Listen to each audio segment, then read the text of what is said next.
আসসালামু আলাইকুম সবাইকে। তো সবাই কেমন আছো? আশা করি সবাই ভালো আছো। এটা ছিল আমার সেকেন্ড ইন্টারন্যাশনাল ট্যুর। আর সবাই জানোই যে আমি কোথায় গিয়েছিলাম। তো আমি গিয়েছিলাম ইন্দোনেশিয়া আর মালয়েশিয়াতে। তো আমরা বেরিয়ে গিয়েছি রাত্রিরে, তখন 10:30 বাজে, আমাদের নেতাজি সুভাষচন্দ্র বোস এয়ারপোর্টের দিকে। ওখানে সবাই এক জায়গায় হলাম, কারণ আমরা ছিলাম 5 জন। 5 জনার তো এক জায়গায় হয়ে ওখান থেকে সব লাগেজপত্র গুছিয়ে নিয়ে বেরিয়ে পড়লাম আমার সেকেন্ড ইন্টারন্যাশনাল ট্যুরে। ফার্স্ট ইন্টারন্যাশনাল ট্যুর ছিল বাংলাদেশ, আর ওটা আমার দিদির বাড়ি। আর সেকেন্ডটা ছিল ভ্যাকেশন। তো আমরা 5 জন মিলে বেরিয়ে গেলাম ইন্দোনেশিয়ার দিকে। তো এয়ারপোর্টে গিয়ে সবাই যেমন একটু ছবি তোলে, তো আমরাও তুললাম।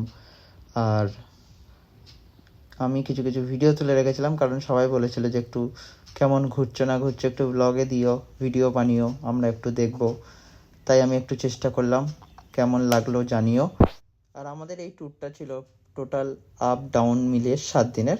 তো একসাথে যেহেতু 7 দিনের ভিডিও দিলে ঘন্টাখানেক হয়ে যাবে, তাই আমি ছোট ছোট করেই ভিডিও বানিয়েছি। তো ফার্স্ট ভিডিওতে আমরা মালয়েশিয়া ট্যুরটা দেখাবো। আর ভেবো না যে আমরা 3 জন আর 2 জন 5 জন, আমাদের 3 জনের টিকিট ছিল আলাদা আর 2 জনের টিকিট ছিল আলাদা। আমি ভুল করে আমাদের টিকিটটা মালয়েশিয়াতে 12 ঘন্টা লেওভার করে দিয়েছিলাম। তার কারণেই আমাদের একটু মালয়েশিয়াটা অ্যাড হয়ে গেল।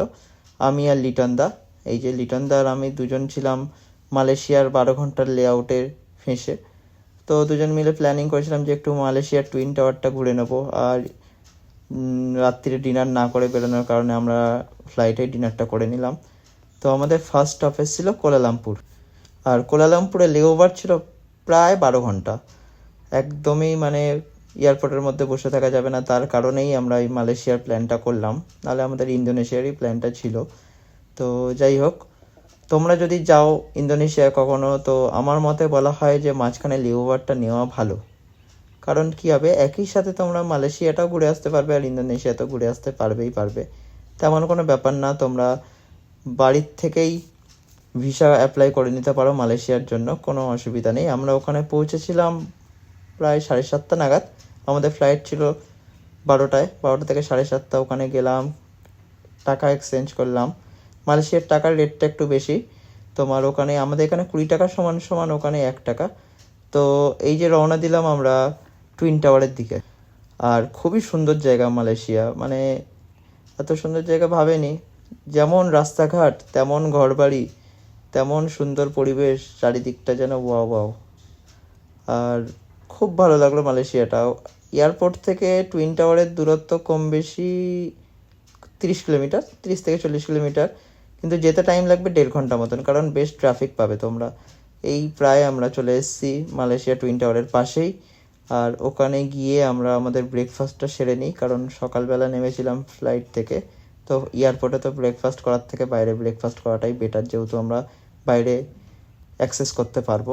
তাই আমরা বাইরে এসেই একদম টুইন টাওয়ারের ওখানে খুবই মানে কোলালামপুর যদি কেউ যাও, তো ওখানের খাবার টেস্ট করা সবাইরই অবশ্যই দরকার, কারণ কোলালামপুরে খুবই টেস্টি খাবার পাওয়া যায়। আমরা তো ওখানে গেলাম, যাওয়ার পর ফার্স্টে ব্রেকফাস্টটা সেরে নিলাম।